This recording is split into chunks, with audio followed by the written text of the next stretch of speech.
Sveikinimai, kaip jaučiasi čempionas? Tai labai geras emocijos, aišku, trūko palaikymų žiūrovų, negalėjom ir taurę pasidžiaugti, bet labai smagu, kad pavyko čia užsitikrinti čempionų titulą.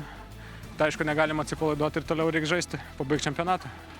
Tai vat liko dar kelios rungtynės, dabar jau įtampa tokia jau nuslūgusi, vis tiek esate čempionai, galbūt ir papildomai dar bus galima daugiau pasimėgauti tomis likusiomis rungtynėmis. Tai aš manau, treneris suteiks dabar tiem žaidėjim, kas mažiau žaidė, jaunimui duos pajausti tą lygos ritmą, o tie, kas daugiau žaidė, aš manau, kad galės truputį ir atsipūsti.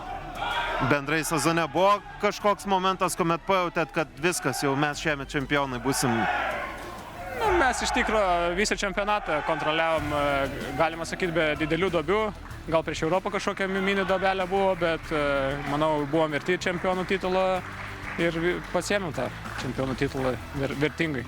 Pačiam irgi įsimintini metai, tiek asmeninėme gyvenime turbūt smagu ir su komanda kažką pasiekti. Tai labai smagu, man kažkokia naujovė buvo šie metai.